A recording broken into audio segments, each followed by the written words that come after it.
Sadly, I do not have any memes for you today.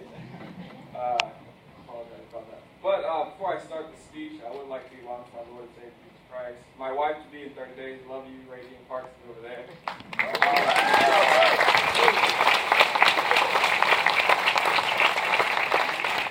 My family, the Jones Research Group, the faculty and lastly the students, and I thank you guys for electing me to speak before you today. It's a great honor, and I don't take it lightly.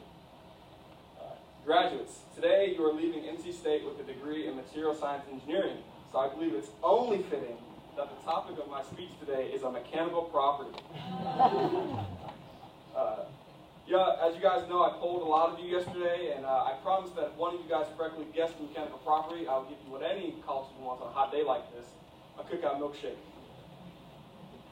So some of the responses I received were Young's modulus, shear stress, the Weibull modulus, toughness, yield strength, and to the liking of Professor Jones' group, Bayesian statistics. Now these were all good answers, but one of the undergraduates in our group, Josh Russell, you hit it on the nose when you said that the property was resilience. And so that's the topic that's the property that is of discussion today. Now materials, resilience is described as the capacity for material to absorb energy when it's deformed elastically, and then when the material is unloaded, the energy is recovered. These materials have high yield strengths. In other words, it takes a lot of stress to cause plastic deformation. It takes a lot of stress to shape these materials. So what does this have to do with graduation? Well, I'm glad you all asked. Well, when a material is deformed elastically, that means it has been subject to a stress, and upon the removal of the stress, the material recovers to its original shape. However, when the material deforms plastically, the material recovers, but it's no longer in the same condition it once was. It suffers permanent strain. So I hear what you're saying, stop teaching. All right. But as humans, how do we handle energy? How do we handle stress? Do we have a high yield strength?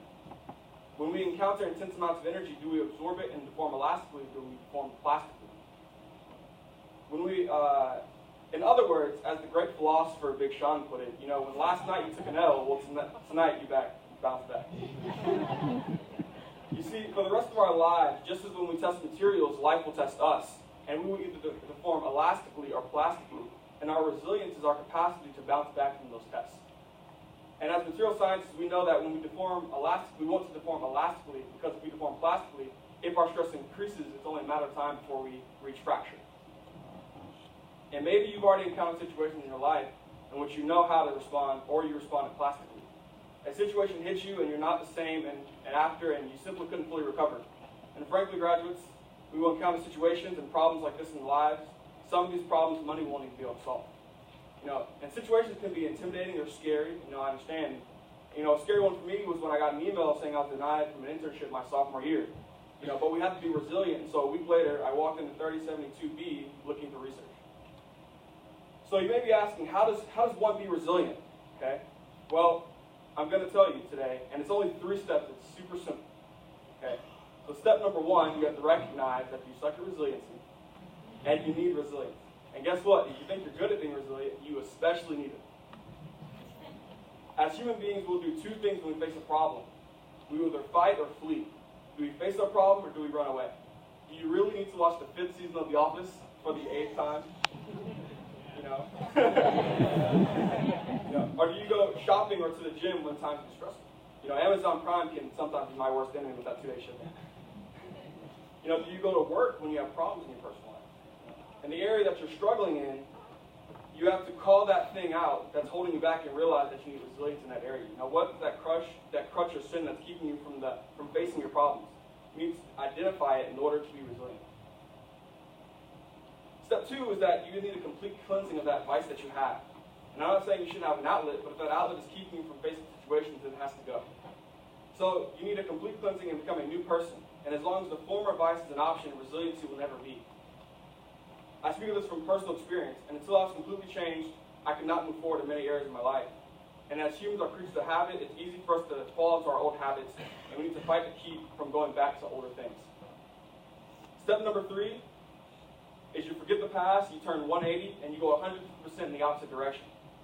This step is crucial when it comes to resiliency. You must completely forget the things you used to do and start acting as the new cleansed you. It's time to face your giants and the problems that you're dealing with. Not only this, but you need to go back and remind yourself of these 3 steps every single day. And every time you encounter a problem or situation. Complacency is your biggest enemy, and there's always room for improvement. Does that mean that every situation will be easy? Of course not. And in fact, there will be situations which you encounter stresses that will surpass your level of resilience, and you will suffer permanent strain or damage. And you know what? That's okay. In material science and in life, your ability to absorb energy that surpasses your level of resilience is called another mechanical property, toughness. Though toughness is a great quality, it should not be our primary form of response to situations. And even though we are not exactly the same, we can still recover. I have 2 major goals in life right now. One is that it'd be really great to be a faculty at a Research One university. And it'd be nice to be here at NC State, but if that doesn't work out, I hear Santa Barbara has really great weather all year long. Tyler put in a good word for me.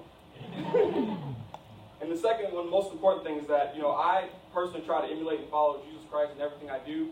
And for it's Him living in me that has taught me how to be resilient. And to be completely honest with y'all, I grade myself about a 3 out of 10 in resilience 101.